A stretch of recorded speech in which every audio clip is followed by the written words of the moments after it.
People thought it was just a dog barking, just another moment of noise in an airport filled with it. But what they didn't know was that this dog wasn't barking at danger. He was barking for help. And by the time anyone realized the truth, it was already too late. It started like any ordinary morning at Red Hollow International Airport in Ohio. The kind of place where people say quick goodbyes, rush to flights, or stare blankly at departure boards while sipping cold coffee. But Officer Mark Thatcher, a seasoned airport security officer with over 15 years on the job, wasn't one to miss the subtle shifts in energy that most ignored.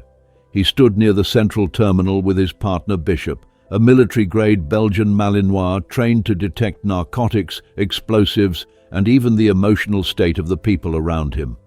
Bishop wasn't just a dog. He was instinct in motion, muscle with memory, a creature that had saved lives just by knowing when something wasn't right. And today, something wasn't right. The terminal was noisy, packed with travelers and echoing announcements. But Bishop wasn't focused on any of that. His ears twitched, his nose lifted, his eyes locked onto someone before Thatcher even noticed. Then he stiffened. His body went still like a bow pulled tight. And then he barked, once, then again, louder, sharper. Thatcher had never seen him react like that without immediate cause. Drugs, guns, bombs. It was always something. So, when Bishop started barking uncontrollably, dragging on the leash toward Gate C7, Thatcher followed without hesitation. That's when he saw her, a black woman, tall, heavily pregnant, walking slowly through the crowd. Her movements were deliberate but careful, like each step was measured. She wore no sunglasses, nothing to hide her face, no attempt to blend in. She was carrying 2 brown paper bags, no purse, no phone in hand. Her natural hair pulled into a tight bun, her eyes locked forward. She looked calm, but Thatcher had seen that look before, too calm, like someone rehearsing being normal. And Bishop went wild. The barking became frenzied, anxious, like he was trying to tear away from Thatcher's grip. People started noticing. Phones came out. A few passengers pulled their children closer. One woman whispered, "She hiding something?" Someone else muttered, "Well, that dog knows." And that's all it took. Fear spreads fast when it's dressed in a stereotype, and this time the target wore dark skin and a baby bump. Thatcher stepped in front of her. "Ma'am," he said, louder than necessary, "I need you to step over here." She looked at him, confused, but didn't stop walking. "Why?" she asked. Her voice was soft, controlled. "Because your dog's barking at me?" She gestured at Bishop, who was still pulling hard. "Is that all it takes?" Her words hung in the air. A white man, a black woman, a barking police dog. The tension was as thick as the crowd around them. "I need you to stop," Thatcher said, more stern now, stepping into her path. "Right now." She looked him dead in the eye and asked, "Is it the dog, or is it the color of my skin?" Before he could answer, or even think of one, she gasped, staggered 2 steps forward, and collapsed onto the polished tile floor. The noise of her body hitting the ground silenced the terminal for a second. Bags spilled from her hands.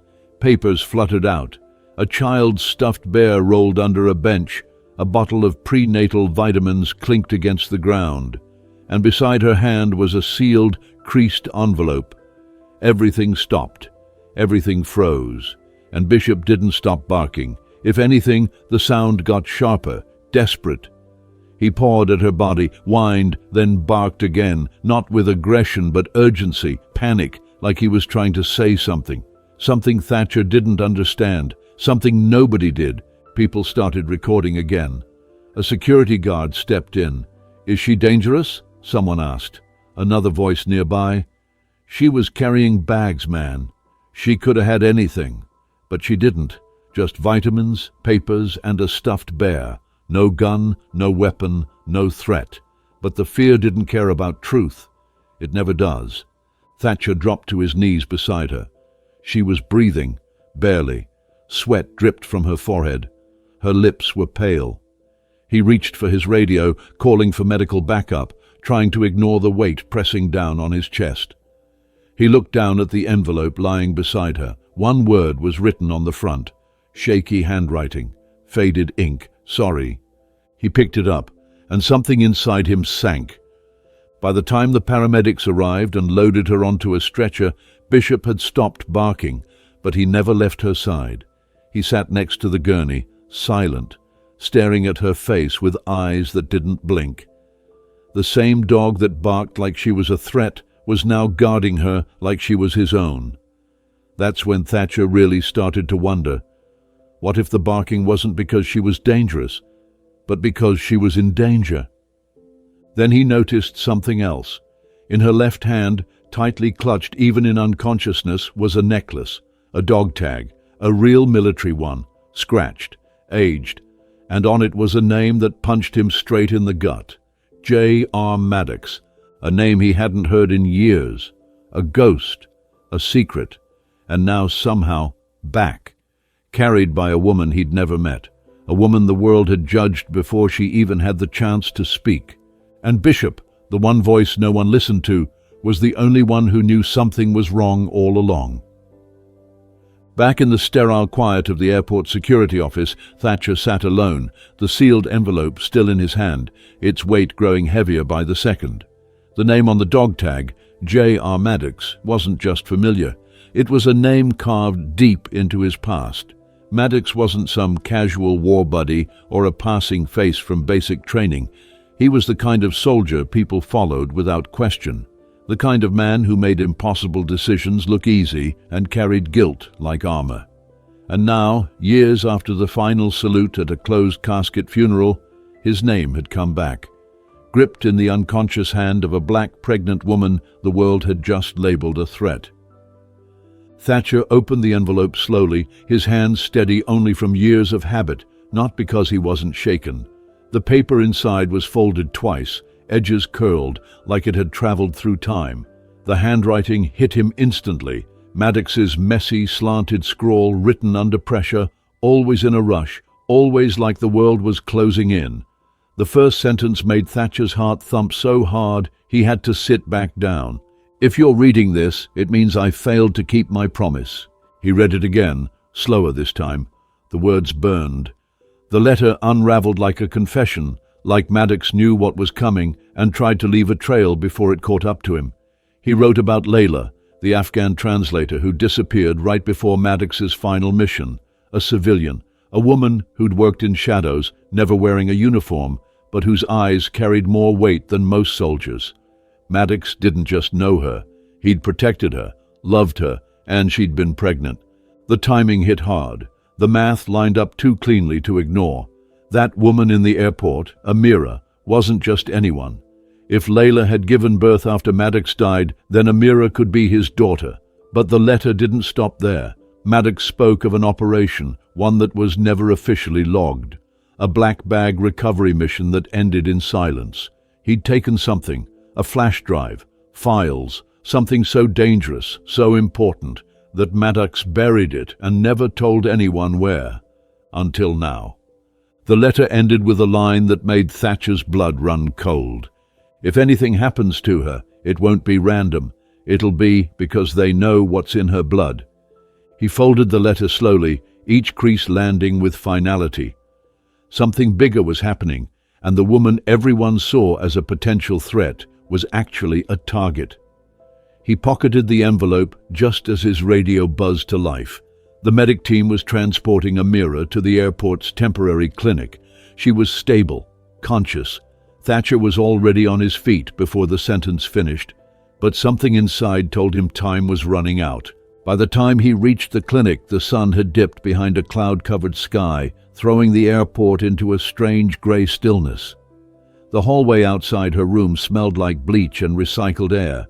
Inside, Amira was lying in bed, her skin pale, her breath shallow, but her eyes were open and sharp, not scared, not confused, just focused.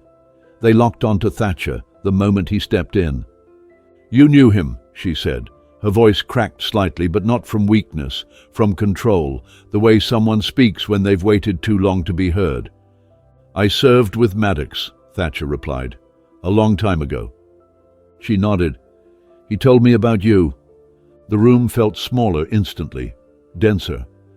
"He wrote letters, for me, for my mum. She never let me read them, said they were dangerous, that if anyone found them, they'd come for us." Amira's eyes watered, but she blinked it away. "I didn't believe her. Until last week. Someone broke into my apartment. They didn't steal anything, just searched, like they were looking for something that wasn't there." Thatcher listened in silence. Every word added weight to the picture forming in his mind. Maddox didn't just leave behind secrets. He left behind a daughter born into them. Amira reached beneath her blanket and pulled out a folded piece of paper. "I only found this after she passed. My mom, she hid it under the piano lid, like she knew it was only a matter of time." Thatcher opened it.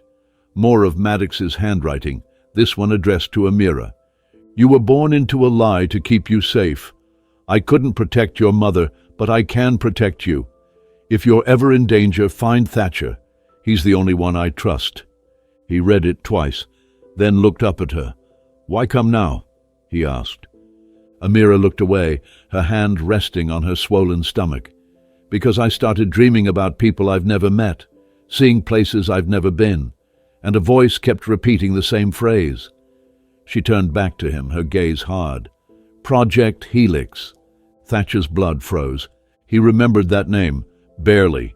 It had come up once in a briefing, classified, redacted, a rumor among special forces about some experimental gene program run by shadow units, testing memory transfer, cognitive enhancement, biological modifications made in utero. It sounded like science fiction, but Maddox had always believed it was real. Now it wasn't just real, it was waking up. Thatcher stood and moved toward the door. "You're not safe here," he said.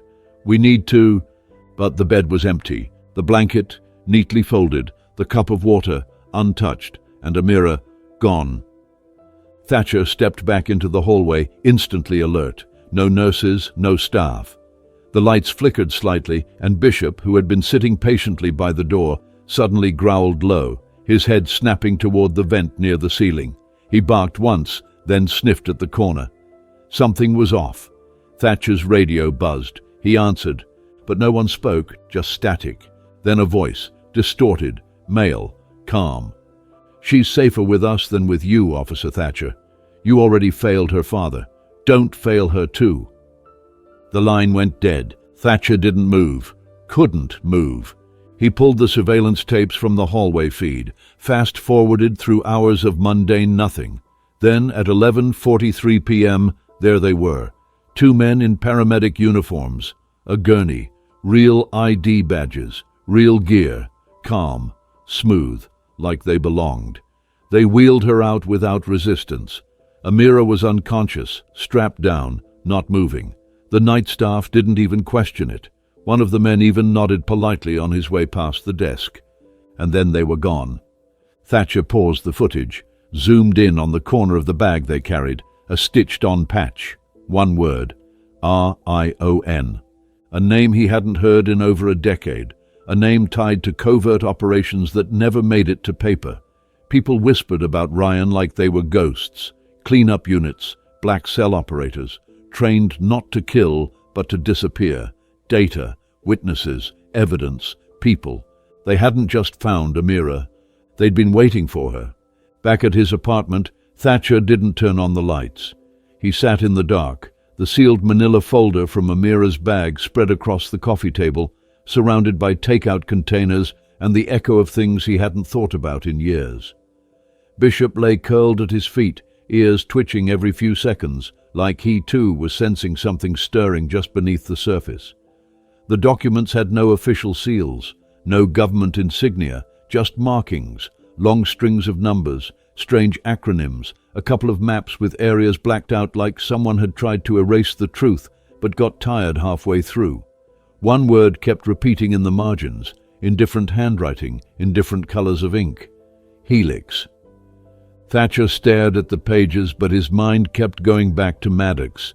His last mission, the one they weren't supposed to talk about. It was in Kandahar, hot, messy, and full of things that didn't add up. They were told it was a weapons recovery op, but there were no weapons. Only a bunker filled with data terminals, hard drives, and frightened scientists who refused to speak. He remembered the exact moment Maddox disappeared from the comms, 4 hours gone. Came back, pale, shaking, with a bloodstain on his sleeve and a sealed bag he wouldn't let out of his hands. He gave it to a spook in a black SUV with no plates and never spoke of it again. Now, 2 decades later, his daughter was on the run from men who carried the same energy as that SUV, clean, faceless, and frighteningly efficient. He needed answers, and he knew only one man crazy and paranoid enough to still keep track of ghosts like Ryan. Albie Crane hadn't seen sunlight in probably 6 years. Former NSA. Fired for paranoid delusions, which, in government speak, meant he asked the right questions at the wrong time. Thatcher drove through the night to find him, deep in the hills of Ohio, where Albie lived in a trailer surrounded by antennas, sandbags, and a solar-powered drone that circled overhead like a mechanical vulture. When Thatcher knocked, Albie didn't even open the door. He just shouted, "Told you the dead don't stay dead? That dog barking again, ain't he?" Thatcher held up the folder. "You ever heard of Project Helix?" The door opened. Albie didn't ask why he was there. He just waved him in and started pulling up files from a system that looked like it had been built from Cold War scrap metal and stolen university servers. On the wall was a printed quote, "They don't hide the truth. They bury it under 10,000 smaller lies." In the center of the room was a whiteboard filled with red string, names, photos, and at the heart of it all, Helix. Albie pointed to a photograph. It showed a man strapped to a chair in a concrete room, head down, bruised, barely conscious. "That's Maddox," Albie said. "Before he died, before they made it official, he was one of the first to know what Helix really was. He thought he could run from it. He couldn't. None of us can." Thatcher swallowed. "What did they do?" "They created something they couldn't control. Helix wasn't about soldiers. It was about offspring, generational manipulation. You build a soldier once, he serves 20 years. You build a bloodline, it serves a century. They weren't looking for fighters. They were breeding vessels." Albie clicked on another file. Surveillance footage, grainy, time-stamped 6 months ago. Amira, visibly pregnant, sitting at a cafe. Across from her was a woman in a business suit, white, blonde, clinical. They didn't speak, but the woman slid a flash drive across the table. Amira picked it up, and then the woman disappeared. No trace, no name, no transaction record.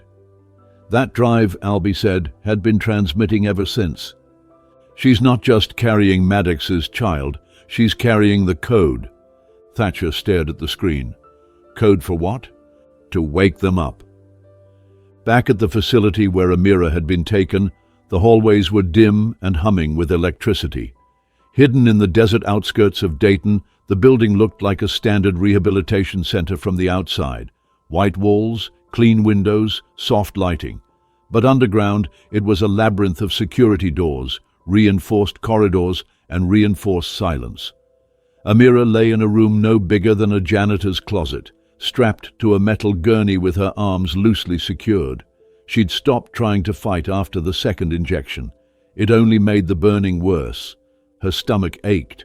Her vision pulsed with flashes. Desert suns, strange laboratories, her mother's voice whispering lullabies in a language she didn't know she understood. They weren't asking her questions. They weren't interrogating her. They were monitoring her. Every time she dreamed, machines lit up. Every time she remembered, something beeped. And deep down, she felt it. The ticking, not of a clock, not of time, of something buried in her, waking up. One night, she closed her eyes and saw her father. Not from pictures, not from memories, but as if he was there. He looked at her, eyes tired, the way only men who've seen too much war can look. And he said one sentence, "Don't let them use what you carry."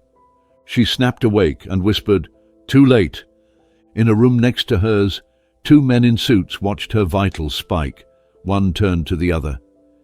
"It's beginning." Across town, Bishop started barking again, loud, deep, unstoppable. Thatcher's phone buzzed at the same time. A text, no number, just a location. "Ryan, Site 4. She's still alive, but not for long." They weren't going to question her. They were going to trigger her. And once she woke up fully, the thing inside her wouldn't just be a secret. It would be a weapon. Thatcher didn't wait for clearance, permission, or backup. He didn't bother calling in the department. He knew what he was walking into, and he knew no badge or agency would save her now. Ryan didn't work within the system. They worked around it, above it, beneath it, wherever the silence was thickest and the questions never reached. He loaded Bishop into the SUV, pulled the old burner phone from the glove box, and dialed the one number he had sworn never to use again. It rang once. Then a pause. Then a voice, crisp and sharp as ever.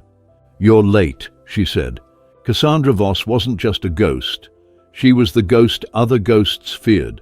Ex-special operations, trained by three-letter agencies that didn't officially exist, and buried by one that very much did. Thatcher saved her life once. She told him years ago, if the favor ever needed returning, she would come with silence and steel. He sent her the coordinates without another word. 10 minutes later, she replied, "I'm inbound. Bring the dog." They met outside Dayton, at an abandoned service station near a dead highway, where forgotten trucks rusted under the weight of weeds.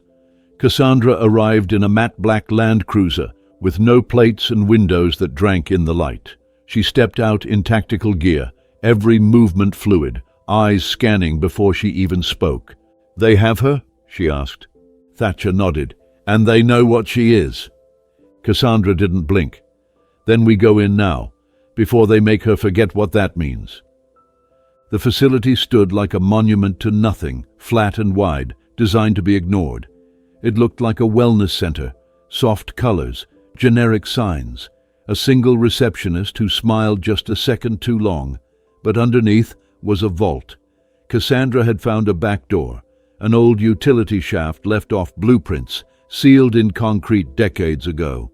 They dug it open with tools, sweat, and silence, crawling in one by one, Thatcher, Cassandra, and Bishop leading the way. Inside, the air was cold and dry, like it had never been meant for breathing. The walls were concrete, lined with steel vents and security scanners that Cassandra bypassed with tools she didn't explain and codes she seemed to know by instinct. They moved through the underbelly of the building, past rooms that didn't match any map. One held surgical equipment. Another had what looked like a classroom, except the walls were covered in mirror glass and there were no doors on the inside. Then they heard it, a voice, faint, raspy, female. "She kept the name," the voice whispered. "Layla never changed it." They followed it, through a final corridor and up a stairwell that ended at a thick, unmarked door.